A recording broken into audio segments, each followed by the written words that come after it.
কাউকে যদি কালো জাদু করা হয়, ব্ল্যাক ম্যাজিক করা হয়, তাহলে আমরা বুঝতে পারবো কিভাবে, এবং এই কালো জাদু থেকে বাঁচার উপায় কি? কোনো আলেমের কাছে যেতে হবে নাকি নিজে নিজে আমল করলেই চলবে?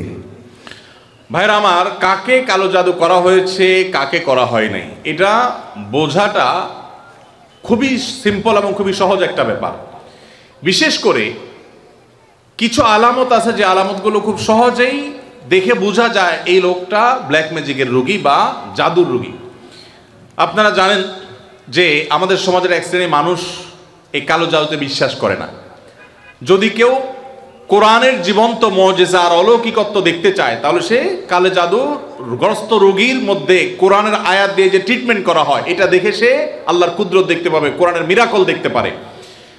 তো কালো জাদু এটা কোনো মানুষকে আক্রান্ত করলে সচরাচর সাধারণত কোনো ওষুধে কোনো কাজ হয় না, কোনো চেক আপে কোনো রোগ ধরা পড়ে না, দিন দিন অসুস্থ হয়ে যায়, খুব ভয়ঙ্কর একটা পর্যায়ে চলে যায়। একটি বর্ণনা আছে কালো জাদু এটা মানুষকে কবর পর্যন্ত আর ওঁটকে পাতিল পর্যন্ত নিয়ে যায়, তার মানে শেষ করে ফেলে দেয়, নানা রকমের ক্ষতিগ্রস্ত মানুষকে করে।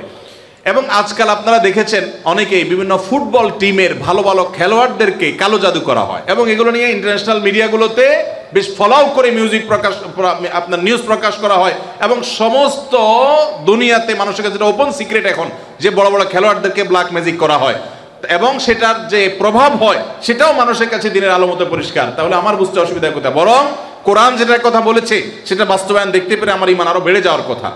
কিছু মানুষ আছে যে কোনো রোগ ধরা পড়ে না কিন্তু অসুস্থ হয়ে যাচ্ছেন, অস্বাভাবিক পর্যায়ে হয়ে যাচ্ছেন, এরকম বিষয়গুলো কালো জাদুর আক্রান্ত হওয়ার আশঙ্কা অনেক বেশি। ঠিক একইভাবে অনেকের অতিরিক্ত হাই আসে, অতিরিক্ত সীমাতিরিক্ত হাই আসে। হাই তোলাটা কিছু একটা লিমিটেশন আছে যে এই পর্যন্ত হাই তোলা এটা স্বাভাবিক, কিন্তু যখন অস্বাভাবিক পর্যায়ে পর্যন্ত চলে যাবে তখন সেটা কোনো কোনো ক্ষেত্রে ব্ল্যাক ম্যাজিকের রোগী হওয়ার আলামত থাকে। দিন দিন শুকায় যাওয়া, নানা রকমের পরিস্থিতি আছে। সবচেয়ে বড় পরীক্ষা করার উপায় হলো সূরা বাকারা সহ বিভিন্ন রুকিয়ার অ্যাপস চালু করে দিলে, ভিডিও চালু করে দিলে, তেলাওয়াত চালু করে দিলে যদি এটা শোনার পরে অস্থির হয়, পেরেশান হয়, তাহলে এই লোকটার মধ্যে কালো জাদুর আশঙ্কা অনেক জোরালো, যে সে সহ্য করতে পারে না তেলাওয়াত। একজন সাদা মানুষ মুসলমান সহ্য করে, কিন্তু সে তেলাওয়াত বন্ধ করতে পারে, আজান সহ্য করতে পারে না।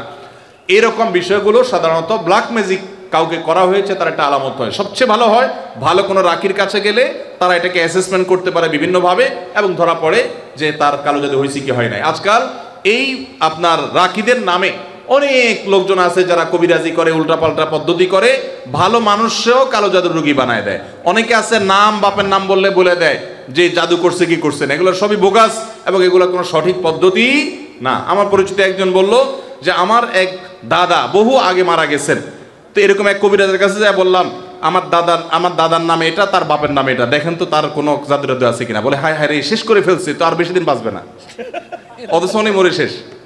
তো এরকম বন্ডামি ভাওতাবাজিও আছে। এই জন্য যারা কোরআন হাদিসের আলোকে রুকিয়া করে, ঝাড়ফুঁক করে, এরকম মানুষদের শরণাপন্ন হবেন। এই সমস্ত প্রশ্ন উত্তর দেওয়ার কারণে আমার কাছে সব ঝাড়ফুঁক নিতে আসে। আমি কোনো রাখি না ভাই, আমি নিজে অন্যদের কাছে ঝাড়ফুঁকের আমলটা নিতে হয়, অ্যাডভাইসটা নিতে হয়। ভাইরা আমার মনে হয় শেষ করা দরকার নাকি? আচ্ছা, শেষটা বলেন। আমার শ্বশুরবাড়ির লোকজন আমার স্ত্রীকে জোর করে আমার কাছ থেকে আলাদা রাখে, অথচ আমার স্ত্রী আমার সাথেই থাকতে চায়, এক্ষেত্রে আমার করণীয় কি? আপনার ও প্রশ্ন ঠিক আছে ভাই, অনেক কমবক্ত বাপ মা আছে, হতভাগা বাপ মা আছে, কপাল পোড়া, মেয়ে স্বামীর সংসার করতে চায় কিন্তু বাপ মা বাধা দেয়, আছে না নাই? মেয়েটা ভালো কিন্তু বাপ মা ফুসলায়, আরে আমার ভাতের অভাব পড়ছে না কিন্তু চলে আস। এর মতো কপাল পোড়া বাপ মা আর হতে পারে না। ভাইরা আমার, বেশিরভাগ সংসারে স্বামী স্ত্রীর মধ্যে অশান্তি সৃষ্টি করে তৃতীয় পক্ষ। কারা করে? তৃতীয় পক্ষ। আমি এই জন্য বলি, সাক্ষাৎ শয়তান যদি দেখতে চান, একবারে আপাদমস্তক শয়তান, তাহলে স্বামী স্ত্রীর মধ্যে অশান্তি সৃষ্টি করার জন্য যে ভূমিকায় অবতীর্ণ হবে এ হলো সাক্ষাৎ শয়তানের ভূমিকা অবতীর্ণ হয়েছে। কথাকে বুঝাতে পারছি? শয়তান সবচেয়ে খুশি হয় কোন কাজে জানা আছে আপনাদের? কোন কাজে সবচেয়ে বেশি শয়তান খুশি হয়? কোন সংসার ভেঙে দিলে, স্বামী স্ত্রীর মধ্যে বিচ্ছেদ হলে। আপনারা হাদিস শুনছেন, প্রসিদ্ধ হাদিস, শয়তান তার সিংহাসন পানির উপরে স্থাপন করে এবং শয়তান তার চেলাদেরকে ছেড়ে দেয়। চেলারা সারাদিন আকাম কুকাম করে সারাদিন অপকর্মের পরে ফিরে এসে তাদের দলনেতাকে বলে আমি একজনকে খুন করিয়েছি একজনকে দিয়ে, আরেকজনকে দিয়ে একটা মিথ্যা বলিয়েছি, আরেকজনকে দিয়ে মাদকাসক্ত করিয়েছি, আরেকজনকে দিয়ে অমুক জেনা করিয়েছি, তখন শয়তান বলে হ্যাঁ অবশ্যই কিছু না কিছু করেছ। কিন্তু যখন কোন শয়তান এসে বলে একজন স্বামী স্ত্রীর মধ্যে বিচ্ছেদ ঘটায় দিছি, তখন শয়তান বলে তুমি সবচেয়ে বড় কাজ করছো, সে সবচেয়ে বড় খুশি হয়। যে সমস্ত পুরুষেরা মহিলাদেরকে অথবা পুরুষদেরকে উস্কায়, দেখবেন যে অনেক মহিলাকে যায় অনেকে বলে ভাবি আপনার মতো মানুষের সাথে ভাই রাগ করে কেমনে, মানে আপনার মতো এত ভালো এত ভদ্র এত রূপবতী মানুষটার সাথে রাগ করে যে কেমনে, এত পাষাণ সে কিভাবে হয়, বুঝবেন যে এই লোক হলো সাক্ষাৎ ইবলিস। আবার একই কথা ওই পুরুষ লোকটাকে যদি বলে যে ভাই আপনি তো রাজপুত্র মাশাআল্লাহ, আপনার কপালে রাজরানী আসলেও কম হবে ভাই, তাহলে তার উস্কায় দিচ্ছে, তার মানে সে মনে মনে চিন্তা করবে তাহলে আমার বউ এটা আমার জন্য আসলে মানায় না, আমি তাহলে এত বেশি যোগ্য পুরুষ, তাহলে তার স্বামীর সাথে তার স্ত্রীর সাথে তার দূরত্ব বাড়বে কি বাড়বে না? তাহলে এই যে পাম্পট্টিটা দিল, এই পাম্পট্টি দেওয়া লোকটা হলো সাক্ষাৎ ইবলিসের ভূমিকা অবতীর্ণ হয়েছে। অতএব খবরদার, স্বামী স্ত্রীর মধ্যকার অশান্তি সৃষ্টি করার জন্য কেউ তৃতীয় পক্ষের ভূমিকা রাখবেন না। এমন কি সেটা যদি বাপমাও যদি হয়, সে বাপমা আল্লাহর কাঠগড়ার আসামি হবেন। বহু ছেলেদের বাপ আছেন, ছেলেদের মা আছেন, শ্বশুর শাশুড়ি আছেন, বৌমার ব্যাপারে ছেলের কান ভারী করে দেয়, আছে না নেই? ছেলেটা থাকে বিদেশ, তার কানটা ঝালাফালা করে দেয়। এরা সবাই কিয়ামতের ময়দানে আল্লাহর কাছে আসামি হবে। খবরদার, এরকম কোনো ষড়যন্ত্র করা যাবে না। চেষ্টা করতে হবে স্বামী স্ত্রীর মধ্যে মনোমালিন্য হলে সেটাকে আরো দূর করে দিতে হবে, সেটা আরো দূর করে দিতে হবে। আল্লাহ আমাদেরকে তৌফিক দান করুন। মসজিদের ইমাম সাহেবরা যারা আছেন ফ্যামিলি কাউন্সিলিং করবেন, এলাকাতে কোথায় স্বামী স্ত্রীর সাথে মনোমালিন্য চলছে তাদের মধ্যে সালিসি করবেন, তৃতীয় পক্ষ হয়ে মিলাবার চেষ্টা করবেন, ভাঙার চেষ্টা করবেন না। আল্লাহ আমাদেরকে তৌফিক দান করুন। যে মা বাপ তার মেয়েকে ফুসলাচ্ছে স্বামী সংসার না করার জন্য, যৌক্তিক শরঈ কোনো কারণ ছাড়া যদি এটা করেন, তারা কবিরা গুনাহে লিপ্ত হোক। তারা মা বাপ সন্তানকে তারা আল্লাহর নির্দেশ থেকে বাহিরে তারা নিতে চাচ্ছে। ফ্যামিলি ব্যবস্থাপনা এবং দাম্পত্য জীবনের সুখ শান্তি ইসলামে খুবই গুরুত্বপূর্ণ বিষয়। আল্লাহ তাআলা আমাদেরকে বোঝার তৌফিক দান করুন। স্বামী আদেশ করলেই কি শ্বশুর শাশুড়ির সেবা করতেই হবে? সেবা করতে গিয়ে অনেক সময় আমি অসুস্থ হয়ে যাই, এক্ষেত্রে ইসলাম কি বলে? ভাইরা আমার, স্বামী যদি আদেশ করে যে আমার বাবা মার খেদমত করো, এখন বোনের প্রশ্ন হলো আমি অসুস্থ হয়ে গেলেও কি স্বামীর সে নির্দেশ মানতে হবে কিনা? উত্তর হলো না। যদি এই পর্যায়ের হয় যে আপনি শ্বশুর শাশুড়ির সেবা করতে গিয়ে আপনি সুস্থ না থাকেন, এই পর্যায়ের আপনার সেবার প্রশ্ন আসে, তো আপনি নিজেকে অসুস্থ করে ফেলে তারপরে শ্বশুর শাশুড়ির খেদমত করতে হবে, এত কঠিন নির্দেশ ইসলাম আপনাকে দেয় নাই। তবে এ জাতীয় ইস্যুতে আমি অনুরোধ করব, কোনো ভালো বিচক্ষণ বিদগ্ধ আলেমের কাছে দেখা করে উভয়ের পরিস্থিতি পর্যালোচনা করে অ্যাসেসমেন্ট করিয়ে তারপর সমাধান নেওয়ার চেষ্টা করবেন। কারণ এখানে আপনার কাছে যেটাকে মনে হচ্ছে বাড়াবাড়ি, আদতে সেটা খুব নর্মাল বিষয় হতে পারে। এই জন্য তৃতীয় পক্ষের কারোর সহযোগিতা নিলে সেটা সবচেয়ে ভালো হয়। এই প্রশ্নোত্তরের সংক্ষিপ্ত সেশনে আমরা অল্প কথা উত্তর দিয়ে গেলে আপনার ভুল বোঝার সম্ভাবনা আছে। সেজন্য কোনো দক্ষ আলেমের কাছে, বিচক্ষণ ইমাম সাহেবের কাছে গিয়ে দুজন মিলে তারপরে পুরো অবস্থা জানাবেন।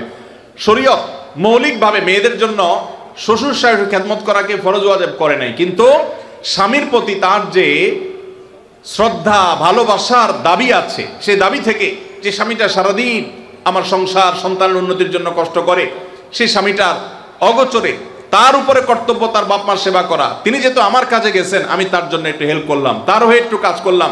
তাছাড়া মা বাবার মতো বয়সী মানুষ, তারা যখন আশেপাশে তাদের সেবা করার মানসিকতা থাকা দরকার। কিন্তু সেই সাথে এটাও ঠিক যে আমাদের সমাজে অনেক শ্বশুর শাশুড়ি আছে আস্ত জোয়ান তাগড়া সুস্থ সবল, এরপরও সে আশা করে বসে থাকে বৌমা সব করে দিবে। এটা খুব বাজে একটা অভ্যাস।